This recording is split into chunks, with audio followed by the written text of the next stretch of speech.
कृष्णदास जी बड़े प्रसन्न थे कि भैया महीने का पहला फल ठाकुर जी की सेवा में आएगा, ठाकुर जी पाएंगे, आनंदित हो जाएंगे।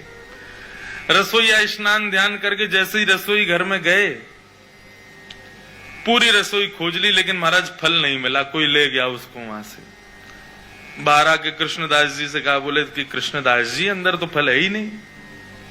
बोले अरे मैंने वहीं रखा है। बोले मैंने देख लिया, कहीं भी नहीं है, सब जगह खोज लिया महाराज, फल तो कहीं चला गया, उसको कोई और ले गया।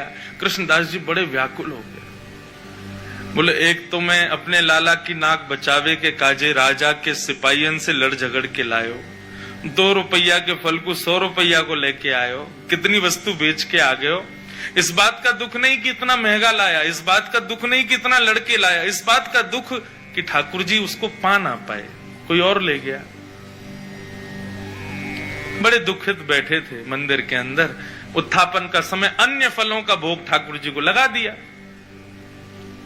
लेकिन कृष्णदास जी का मन बड़ा विचलित। पुजारी जी आए, बोले कोई बात नहीं, अब हमने अन्य फलों का भोग लगा दिया है, अब फिर कभी कृष्णदास जी, अब कृष्णदास जी किस किस को बताएं। रोते रहे, सब समझाते रहे कृष्णदास जी को।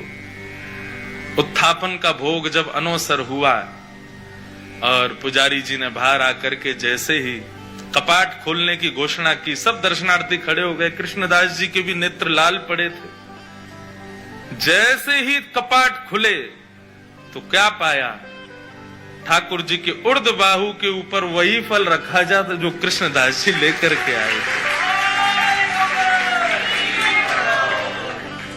रसोईया लाता उससे पहले ठाकुर जी रसोई घर में जाके ले आए उस फल को और अपनी भुजा में ला करके धारण कर लिया।